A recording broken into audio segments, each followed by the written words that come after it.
Triple Om Shanti. ഇപ്പൊ ഞാന് കുറച്ച് നേരത്തെ പറഞ്ഞ സംഭവമാണ് കണ്ണടയുടെ ഒരു ഉദാഹരണം.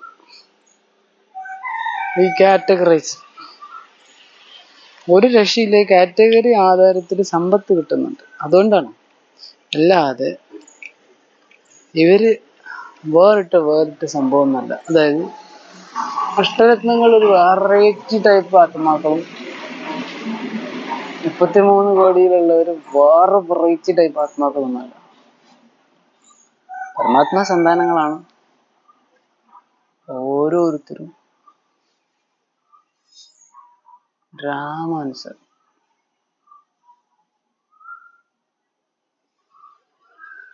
അവരുടെ സ്ഥിതിയിലേക്ക് എത്തുന്നുണ്ട്. അതായത് ഏറ്റവും ഹൈ ലെവലിലേക്ക് എത്തുന്ന ടീം എന്ന് പറഞ്ഞത് ഈ അഷ്ടരത്നങ്ങളാണ്. ഒറ്റ കാര്യത്തിൽ പരമാത്മാവിന്റെ സമീപം. അതുകൊണ്ടാണ് ബാബ അടക്കം ഈ അഷ്ടരത്നങ്ങളടക്കം നവരത്നങ്ങൾക്ക് ഭയങ്കര മൂല്യം ഉള്ളത്. നവരത്നങ്ങൾക്ക്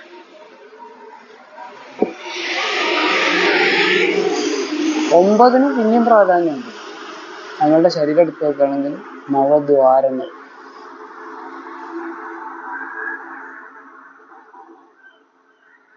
നവരത്നങ്ങൾ, പിന്നെ നവരസം.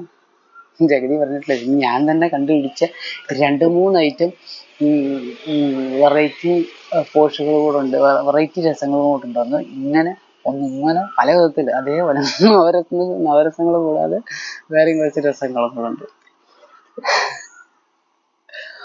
അപ്പോ 9 ഭയങ്കര പ്രാധാന്യമുണ്ട്. അത് ഒന്ന് ബാധയാണ്. അതിലത്തെ ഒന്ന് ബാധയാണ്. ആ 9 ഈ ഒന്നിനെ എപ്പോഴും ലോക്കാക്കിയിട്ടാണ് ഈ അഷ്ടരത്നങ്ങളുടെ നടത്തം. ലോക്കാക്കിയിട്ടാണ് നടത്തം. അവർക്ക് പിന്നെ വേറെ ഒന്നും അവർക്ക് ഉത്തരം കിട്ടൂല. കാരണം അത്രയും ധാർമ്മികമായിരിക്കും.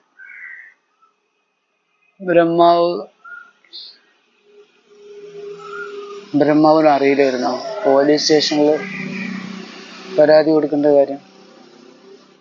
ബ്രഹ്മാവിന്റെ ആ സമ്പത്ത് ഉൾപ്പെട്ട ആ ഒരു സേവാ കേന്ദ്രത്തില് ആന്റി പാർട്ടികൾ ഏതോ തീയിട്ട സമയത്ത് ബ്രഹ്മാവ് നിശ്ചിന്തമായിട്ടിരുന്നു. പോലീസ് സ്റ്റേഷനിലേക്ക് വിളിച്ചു പറഞ്ഞത് വേറെ ടീം. വിളിച്ചു പറയാനാണോ ഇയാൾ പോയി പറഞ്ഞാണോ എന്താ അറിയില്ല. അങ്ങനെ പോലീസ് വരികയും ബാക്കി കാര്യങ്ങൾ ബ്രഹ്മാവിനറിയാം. അതിൽ വലിയ നീതിയൊന്നും കിട്ടില്ല. എന്നിട്ട് അന്ന് മുതൽ ഇന്നേ വരെ ബ്രഹ്മാവ് മരിച്ചു പോലീസ് സപ്പോർട്ട് ഉണ്ടായിരുന്നു. അത് കഴിഞ്ഞതിന് ശേഷം അമ്മ വന്നതിന് ശേഷം കോടതിയിൽ പോയില്ലേ? അമ്മ പോയില്ലേ?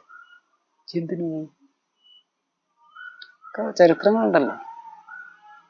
അമ്മ കോടതിയിൽ പോയില്ലേ? ആരാ ഏൽപ്പിച്ചത്? ബ്രഹ്മാവ് പറഞ്ഞു താങ്കൾ പോകും. ബ്രഹ്മാവിന് പോയിക്കൂടായിരുന്നു. അമ്മയെ ഏൽപ്പിച്ചതാണ്. കാരണം ആ സമയമാകുമ്പോഴേക്കും ബ്രഹ്മാവ് അതിന്റെ മുഴുവൻ ഉത്തരവാദിത്വം അമ്മയെ ഏൽപ്പിച്ചിട്ടുണ്ടായിരുന്നു. ബ്രഹ്മാവിനുള്ളൊരു ഉത്തരവാദിത്വമില്ല. കുറേ കാര്യങ്ങൾ ഇരുന്ന് ചിന്തിച്ചാൽ മനസ്സിലാവും ബ്രഹ്മാവിന് എന്തുകൊണ്ട് ഭക്തര് പൂജ നൽകുന്നില്ല. കുറേ കാര്യങ്ങൾ ചിന്തിച്ചാൽ മനസ്സിലാവും. നല്ല ദിവ്യബുദ്ധിയോടെ ചിന്തിക്കണം. പക്ഷെ ആ ബ്രഹ്മാവിൽ നിന്നും ഉരുത്തിരിഞ്ഞു വന്ന വിഷ്ണു, കൃഷ്ണൻ പല വിധത്തിലാണ് പൂജ. ഒരു ബ്രഹ്മാവ് പല ഉത്തരവാദിത്തങ്ങളും ബാക്കിയുള്ളവരെ ഏൽപ്പിച്ചു. ഡ്രാമ അനുസരണം അങ്ങനെ തന്നെയാണ്. അത് ഒരു കുറവോ കുറ്റമോ ഒന്നുമല്ല.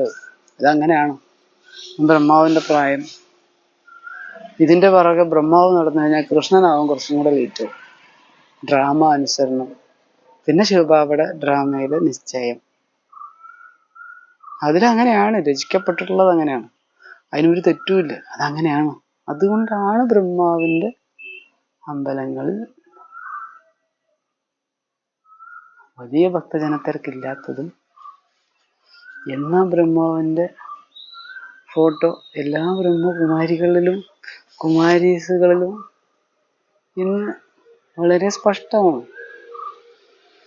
ബ്രഹ്മബാബ എന്നെല്ലാവരും ഇപ്പോഴും പ്രസിദ്ധി കൊടുക്കുന്നത് ശിവബാബ എന്ന് തന്നെയാണ്. പക്ഷെ ആ ബ്രഹ്മാവില് വരുന്ന ഗുപ്തനായ ശിവബാബയെ നേരിട്ടെടുക്കാനേ പറ്റില്ല. എടുക്കാൻ പറ്റും കുറച്ചു പേർക്ക് മാത്രം, വളരെ കുറച്ചു പേർക്ക് മാത്രം പറ്റും. അതുകൊണ്ടാണ് ബാബ എപ്പോഴും പറഞ്ഞ ഇടനിലക്കാരനെ വെക്കൂ, ഇടനിലക്കാരനെ വെക്കൂ. എപ്പോ ചില കാര്യങ്ങളിൽ വളരെയധികം ടയേർഡായിരിക്കുന്ന കുട്ടികളോടാണ് ബാബ അത് പറയുന്നത്. നിങ്ങൾ ഇടനിലക്കാരനെ ഉപയോഗിക്കൂ. ഇനി അതും പറ്റുന്നില്ലെങ്കിൽ, നേരിട്ട് ആ ഇടനിലക്കാരനായിട്ട് സംസാരിക്കാൻ പറ്റുന്നില്ലെങ്കിൽ, അതിൻ്റെ അടുത്ത ഹോൾസെയിൽ ഡീലർ മാത്രമല്ലല്ലോ, റീറ്റെയിൽ ഡീലർ ഉണ്ട്. അത് തന്നെ എത്ര ഐറ്റം ഉണ്ട്? പല ഐറ്റങ്ങളല്ലേ. അല്ലെങ്കിൽ പരസ്യക്കാർ, അതല്ലെങ്കിൽ മാനേജിങ് ഡയറക്ടേഴ്സ്, അങ്ങനെ കുറേ കാറ്റഗറീസ് പോകുന്ന പോലെ തന്നെയാണ് ശിവബാബ, ബ്രഹ്മാബാബ, അഷ്ടരത്നങ്ങൾ, ബാക്കിയെല്ലോ അങ്ങനെ കാറ്റഗറൈസ് ചെയ്ത് വന്നിട്ടുള്ളത്. അത് യൂസ് ചെയ്യൂ തന്നെ പറഞ്ഞു. യൂസ് ചെയ്യൂ, ബാബ പറഞ്ഞിട്ടുള്ളതാണ് യൂസ് ചെയ്യൂ. നേരിട്ട് ഉപയോഗിക്കേണ്ടവർക്ക് നേരിട്ട് ഉപയോഗിക്കാം, നേരിട്ടെടുക്കേണ്ടവർക്ക് നേരിട്ടെടുക്കും. അല്ലാത്തവർ ഇടനിലക്കാരനെ ഉപയോഗിക്കും. ഇടനിലക്കാരനെ ഉപയോഗിച്ച് വേണ്ട വിധത്തിൽ ബാബയെ നേടി എടുക്കൂ. ബാബ് സമാനാവൂ, സർവഖജനാക്കളാലും സമ്പന്നമാവൂ എന്ന് തന്നെയാണ് ബാബ ഉദ്ദേശിച്ചത്.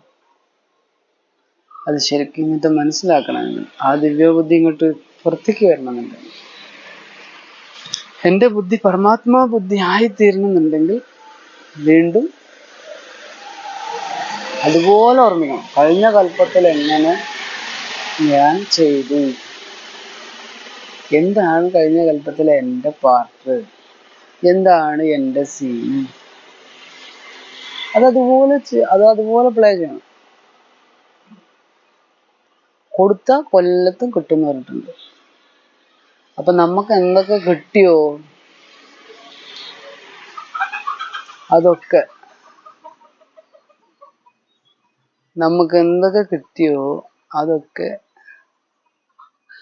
കൊടുത്തിട്ടില്ല. അത് കൊല്ലത്തുനിന്നും വരും. അത് എങ്ങനെ പ്രതികരിക്കുന്നു എന്നതിൻ്റെ ആധാരത്തിൽ ആണ് നമ്മുടെ പാർട്ട് വരും. ഈ കൊല്ലത്തുനിന്നൊരു കുട്ടൽ കിട്ടിയെന്ന് വയ്ക്കുക, അപ്പൊ അവിടെ ഏത് വിധത്തിൽ നമ്മൾ പ്രതികരിക്കണം എന്നത് നോക്കണം. അവിടുത്തെ അവസ്ഥ ആ രീതിയിൽ വേണം നമ്മൾ പ്രതികരിക്കുക. അതിൻ്റെ ആധാരത്തിലാണ് നമുക്ക് രാജ്യപദവി കിട്ടുക.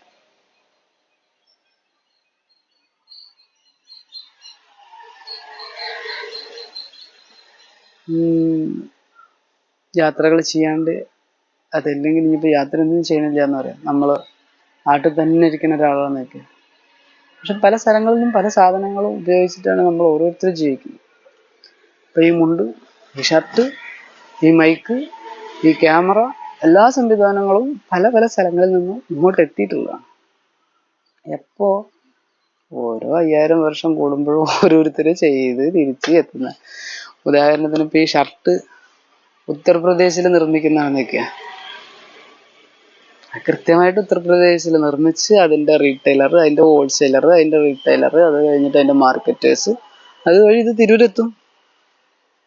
തിരൂരെത്തുമ്പോൾ ഞാനത് കടയിൽ പോകണം, പല കടകളിൽ തപ്പി നടക്കണം. അപ്പൊ ആ സമയത്ത് അത് എനിക്ക് ഇഷ്ടമാവണം, എനിക്ക് പറ്റിയതാവണം, അങ്ങനെ ഞാൻ വാങ്ങും.